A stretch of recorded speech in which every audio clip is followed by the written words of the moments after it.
Hello guys, welcome back sa ating channel, and for today's video mga idol ay wala muna tayong kalukuhan dito sa mga video natin gagawin kasi gusto kong ipapasyal ko kayo dito sa isang beach dito sa Minglanilla, Cebu, kung saan dinadayo ito at dinadagsa ng mga tao every time na may okasyon at sa mga every weekend kasi mga idol maraming tao dito pag weekend. So yan, ipapasyal ko kayo dito at saka para na rin makikita nyo sa mga hindi pa nakapunta dito kung ano yung klaseng beach nga ba dito. Bakit nga ba ito dinadayo ng mga maraming tao dito sa mga malapit na lungsod, at saka dinadayo pa din ito ng ibang mga ng iba galing pa sa mga malayong lugar. Let's go. So makikita nyo ang ng sand dito na hindi naman siya masyadong maputi. Today medyo kasi talaga siya medyo maaraw. Ayan. So makikita natin na medyo malaki talaga yung space, malaki yung lugar. So doon sa dulo, doon yung maraming mga naliligo. So nandito tayo sa dulo, kaya makikita nyo wala masyadong tao. Kaya dito ako nagba-vlog para naman hindi masyadong crowded kasi napakaingay doon. Kung napapansin nyo, kung naririnig nyo pa, may nagkakantahan. Pakalinaw ng dagat mga idol. So kung napapansin nyo mga idol, malinaw naman yung dagat kahit medyo maitim yung buhangin. So dito na banda medyo may ilan din dito naliligo, at saka doon banda din meron din naliligo doon. So medyo lumayo tayo sa maraming tao para hindi masyadong maingay kasi maingay kasi doon sa Tapos babalik tayo mamaya doon. So pagkatapos natin dito, so yan, titingnan nyo yung tubig, napakalinaw ng tubig. So mula dito makikita mo yung mga building doon sa so naga na kasi dyan yung mga building, naga na kasi yan dyan. Tapos ano ba tawag yung mga building na yan, para mga factory na yata yan dyan Tapos yung mga barko dyan, kung makikita nyo may mga barko kasi dyan, yan, makikita nyo yung mga barko na yan. Hindi ko alam kung anong ginagawa nila dyan kasi matagal na sila dyan nagtatambay. Yan. So dito yan, so kung makikita nyo pino yung mga buhangin dito mga idol. Ayan, napakapino na mga buhangin. Hindi naman siya masyadong maputi katulad dun sa ibang mga beach, pero napakalinis ng tubig mga idol. Ayan, saan may mga naliligo din doon. Dito parang walang nag-occupy dito kasi medyo malayo na din sa mga tindahan, at may mga kubol-kubol din dyan na dyan, ito pa tatlo, may mga kubol-kubol, hindi ko alam kung anong gagawin nila dyan.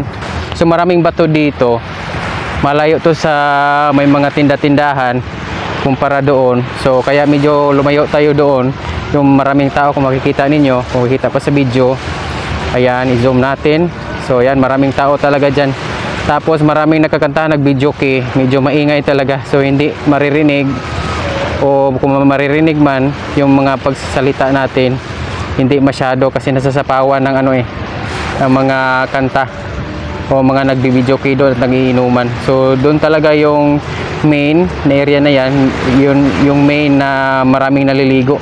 So kapag ganito weekend, Sunday, Saturday, or kung may mga okasyon, marami talagang dyan naliligo.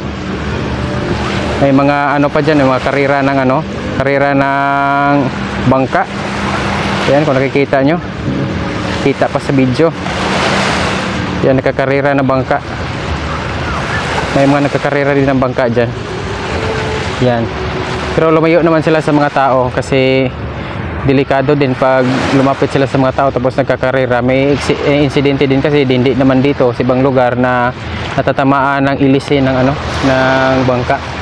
So dito may mga ilan naliligo din.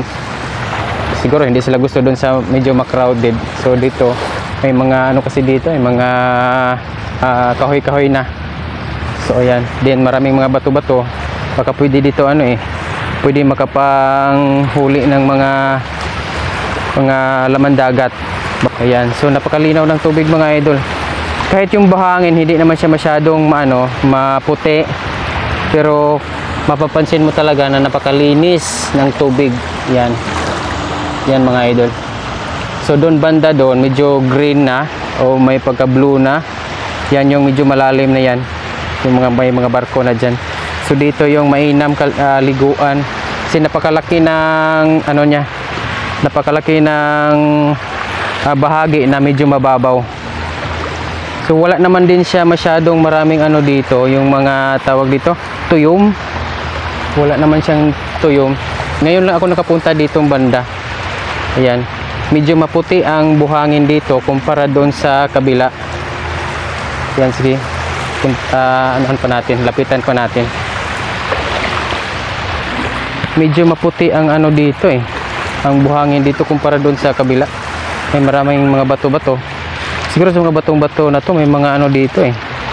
May kasag, lambay. Dali, ayos ko muna itong camera ko. Yan, mag-try tayo ng isang bato. Yan, walang laman. Walang laman. Yan. Medyo maputi talaga tong ano dito, buhangin kumpara doon sa kabila. Doon sa kabila medyo maitim pero hindi naman siya madumi yung tubig niya, medyo maputik ba. So dito medyo maputi-puti. At napapansin ko din na kunti lang naliligo dito. Ayan. So kung malaki talaga yung ano, low tide talaga siya, umaabot pa doon sa bandang doon yung ano, walang tubig. Kaya medyo maraming nag-ano dito ng nguha ng mga laman dagat. So, baka may mga ano siguro dito eh. Mga blood clams, yung mga ganun. Ayan. Yan, napakalinaw ng tubig mga idol. So marami din dyan sa gilid-gilid. May mga nag-ano, outing din. Maganda dito kumpara sa ano, doon sa kabila. Kasi tahimik yata dito eh. Doon sa kabila napakaingay. Kasi doon talaga yung sentro ng mga naliligo. Yan, may isda pa oh. Mas tahimik dito. Yan. May naglalaro pa ng saranggula. Bata. Yan yung saranggula niya. Yan mga idol. Hello! May mga nag-ano pa. Sige! Salamat! Kakain sila. Yan. Medyo maganda talagang ano dito mga idol. Choy choy! Choy choy! Huwag mo akong kagatin. So makikita natin dito. Yan. Maganda yung buhangin talaga dito mga idol. Maputi. Sige, puntahan naman natin doon sa kabila. So, punta tayo doon. Yan.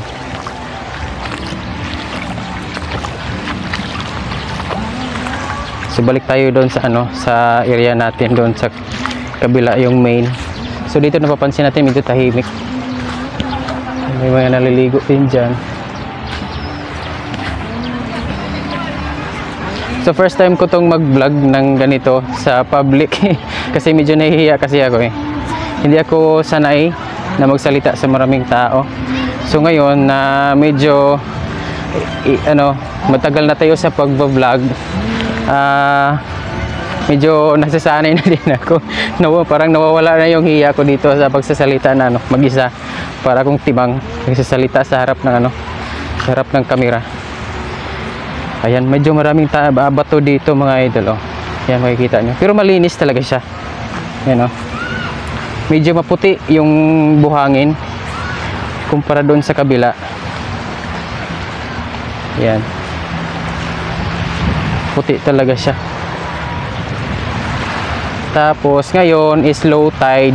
Hindi naman siya gaanong mataas yung pagka-low tide niya. Ewan ko kung pa-low tide ba to o pa-high tide siya. Kasi malakas yung alon oh.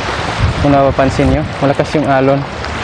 Ganito kasi yan, yung tubig pag papuntang low tide o papuntang high tide siya. Ano talaga yung alon.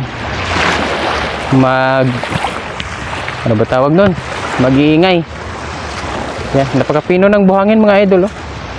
Yan, pinong-pino talaga siya. Yan oh. Hindi naman siya, medyo ano siya, may pagka 3-in-1 na color. Na ano, 3-in-1 coffee. Yung pagka color niya.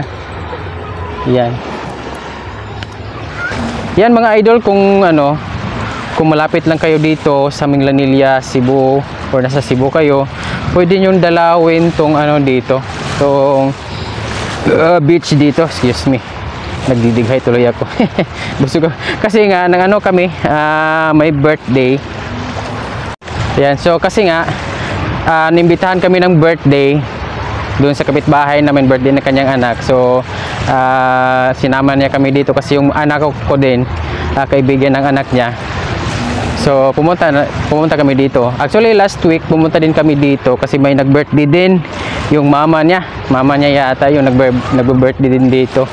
Tapos ayan, ngayon nag-birthday din yung anak niya, pumunta din kami dito. Then mga idol, kung gusto niyo pumunta dito, kung gusto niyo mag-outing ng mga ano, swak kasi ito sa mga outing gusto nyo mag-outing, mag-party, so swak to, lalo na sa mga bandang hapon o umaga. Hindi naman siya masyadong mainit kasi ngayon napakainit ng araw. Ayan, napakainit talaga. May mga ulap-ulap naman na parang uulan, pero mainit pa rin. So dala na lang sunblock para protection sa init. So ayan. So kung gusto niyo yung dalawin, kung kayo ay nasa Cebu lang, malapit dito sa ano, sa south kasi to, sa Minglanilla, pwede niyo bisitahin to, itong Palm Beach yung tawag dito, yung kilala dito, Palm Beach. So marami talaga pumupunta dito, lalo na weekends or may mga okasyon. So ayan yung buhangin mga idol, ayan, napakapino ng buhangin. Ayan, suswak to sa maglalaro o gustong maglulubog-lubog dito sa buhangin. Napakapino ng buhangin, parang 3-in-1 nga na kape. Ayan, napakapino ng buhangin mga idol. Ayan, malapit na tayo sa sentro talaga ng ng mga maraming tao. Dito napapansin niyo mga idol, medyo pa talaga yung buhangin. Pino, medyo maputi pa. Ayan. Pero doon hindi naman siya masyadong maputi talaga. Parang kape lang din na 3-in-1 gano'n. Pero hindi naman siya maputik, talagang buhangin siya. Kaya binabalik-balikan siya ng mga dito, ng mga gustong maliligo dito. Kasi malinis naman talaga siya. Yan, meron siyang dito, corals na padpad. Yan mga idol, may corals, padpad siya. Yan yan siyang balahura kung sa sa spratley. Ayan, meron siyang Ayan mga idol na yan. Dito na tayo malapit sa maraming tao. Ang daming na naliligo. Pansin nyo medyo maitim-itim na yung yung buhangin. Pero malinis pa rin naman. Ayan. Malinis na medyo makape na buhangin.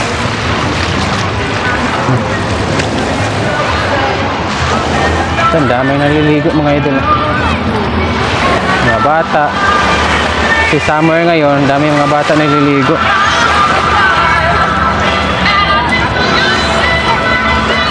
Saka ng mga bata kasi maglalaro sa tubig.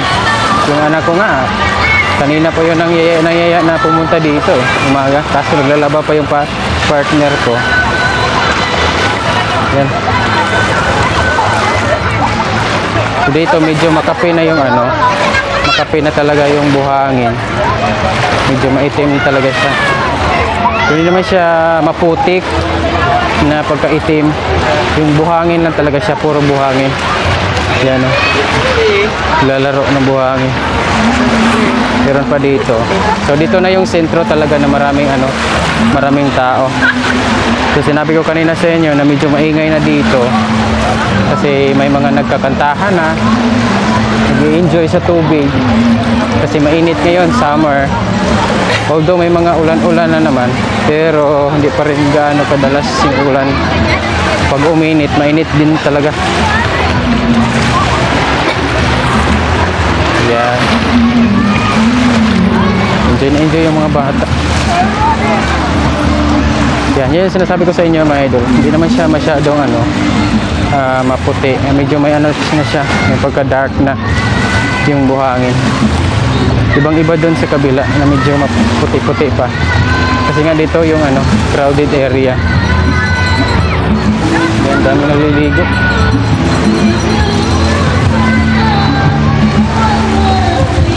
Yan mga idol, kung gusto nyo pumunta dito, search nyo lang siguro sa Google. Parang makikita naman to. Palm Beach sa Manglanilla. Tungkok Manglanilla. Yan. Yan yung sinasabi ko sa inyo kanina. Medyo maingay na talaga siya. Kaya tayo lumayo kanina. Kasi medyo maingay na talaga dito. Ang dami ng tao. Yan, may mga parintahan ng mga salbabida para sa mga naliligo. So dito kami, ayan, ito yung mga anak ko, naliligo din dyan. Ito yung mga kapitbahay namin, mga naliligo. Ayan yung dalawa kong anak ko, naliligo. Oh, saan na? Hoy! Okay ra? Nya? Okay ra? Ayaya. Yan, dami na tao talaga mga idol. So yan, so sa mga hindi pa nakapunta dito, puntahan nyo na lang kung gusto nyo mag outing, mag party or may mga okasyon.